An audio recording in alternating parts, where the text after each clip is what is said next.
Hello everybody, welcome back to our channel. I am JC here. It has been a very long time, but I'm happy to be back. I wanted to show you all this hair. I'm loving it.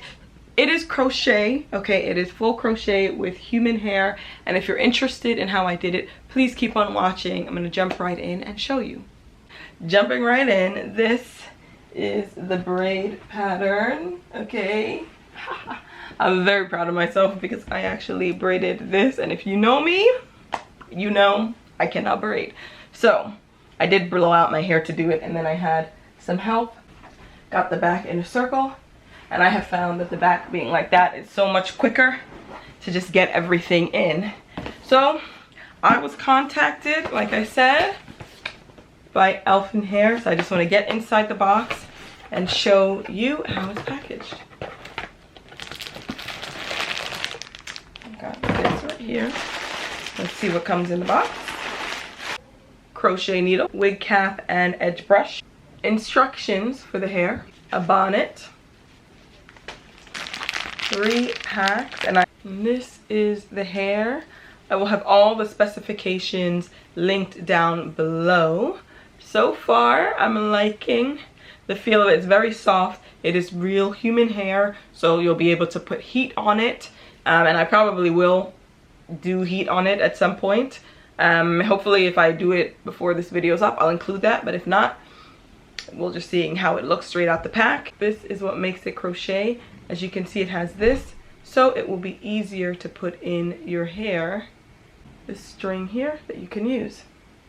I'm going to try the invisible crochet method on these 2 braids so that I can do a middle part, and I'm gonna do the crochet method or invisible method on this braid just because it's on the perimeter, these 2 on the perimeter, and then I'm gonna do the invisible crochet method on these 2 because I like to do a side part, and I like to do my side part on this side. I don't really ever do it on this side.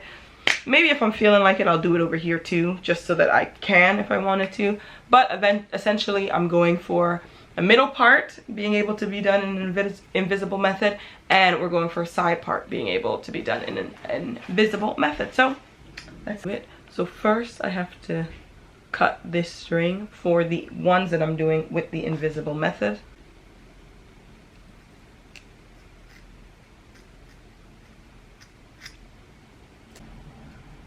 I just like to try and stagger the hair a bit so it doesn't look super blunt. Go through.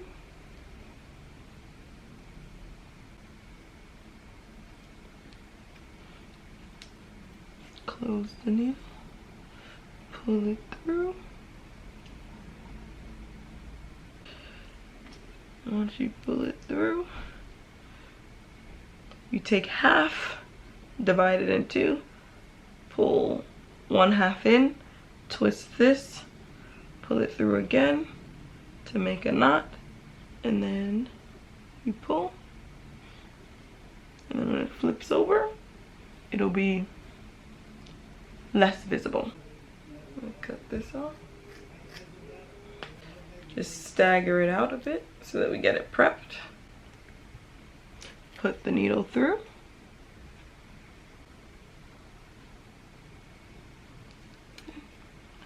Close the needle. Pull it through. And then take in only half and pull that through. Twist that around. Pull it through again. And then. So that's essentially the invisible method. I'm going to do the rest on the places that I said I'm going to do it, and then obviously all of the back and some of the middle braids I'm going to do with the regular method, using these the way they come.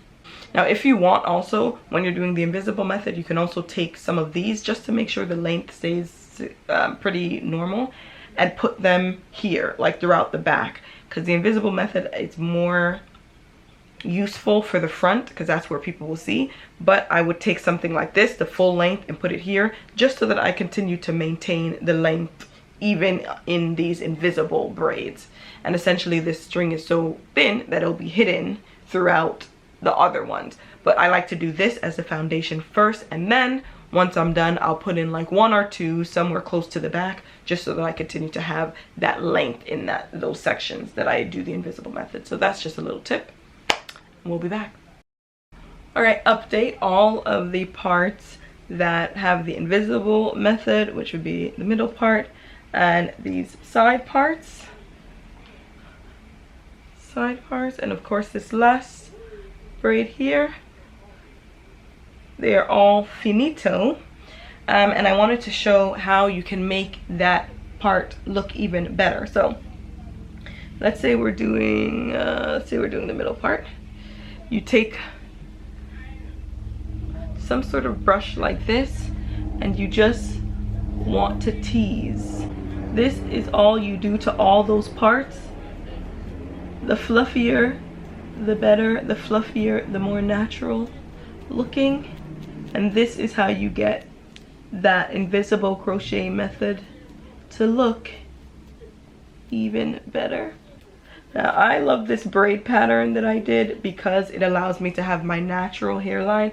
As you can see, my hairline is very sparse here, but I found actually, especially when I lay my edges, it helps it look more natural, like my hair, because you can see my hairline. So the eye is kind of like, oh wait, everything looks kind of normal. So I've gotten questions whenever I do crochet, especially in this method, and I'm doing a part, obviously my edges laid and all that. People be like, oh wow, your hair, because they actually think it's mine, because I think my hairline is still out. So we have an empty braid here, and this braid is not going to be using the invisible part method, so I'm going to show you the way that you can do this with the whole hairpiece easily. The needle in, and of course get the hair right on that thread. Okay, close the needle, pull it on through.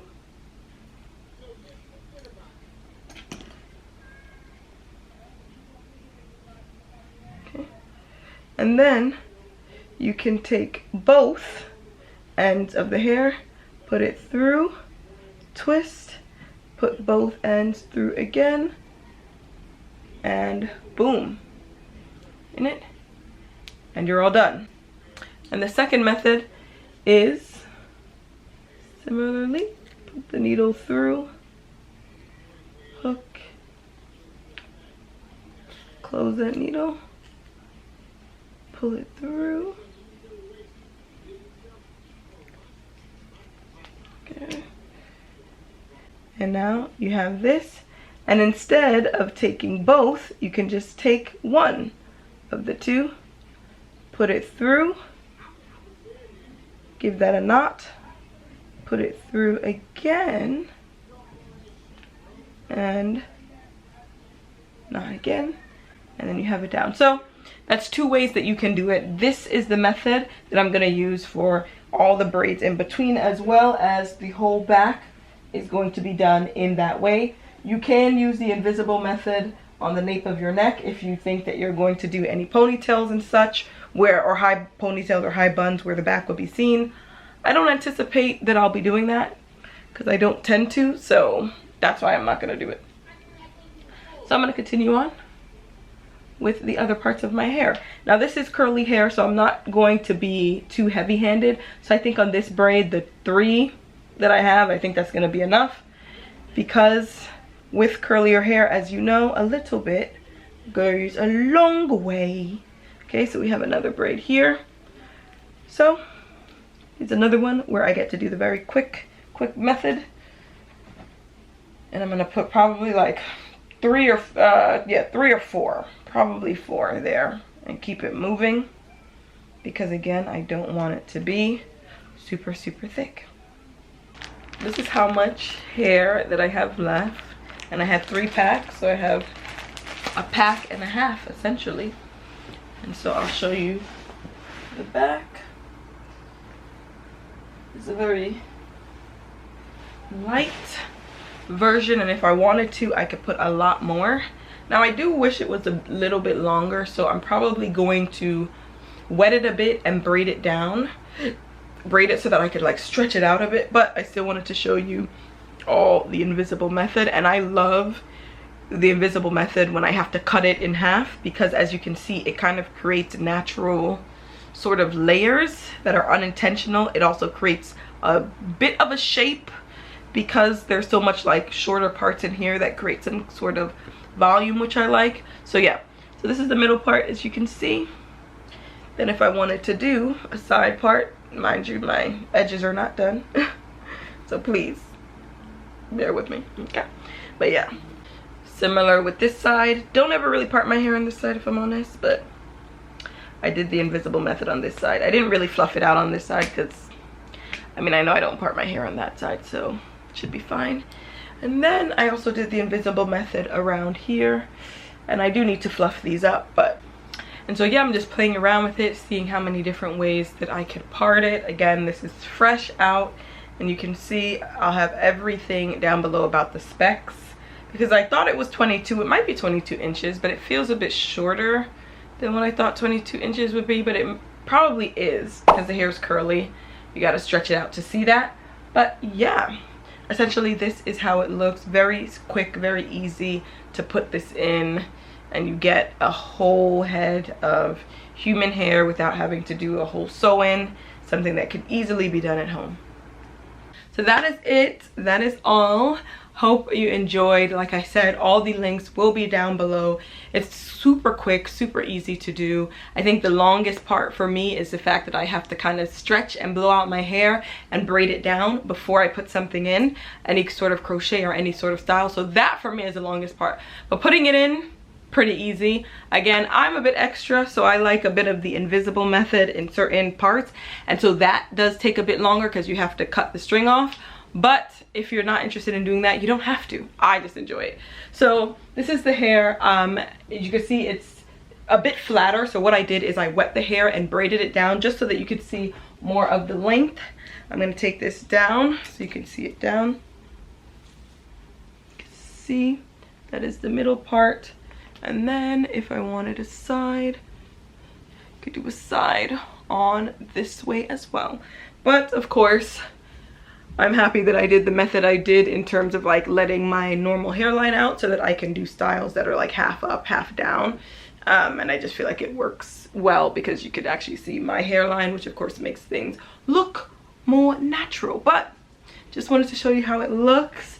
Let me know your thoughts on the hair, the style. Have you tried crochet with human hair? Because I know that's been kind of new, and I actually really like it because you can use heat on hair. I haven't tried it out with heat yet, but I know that it is human hair, so you can use heat on it, straighten it, which I will be doing later. So you kind of get two styles in one, a curly style, and then you're able to get a straightened, more blown out look. And then of course you can use a curler to curl it once it is straightened. So there's so much versatility, so much that you could try. You could get different textures.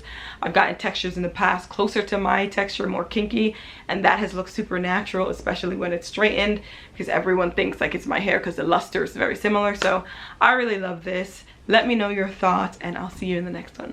Bye.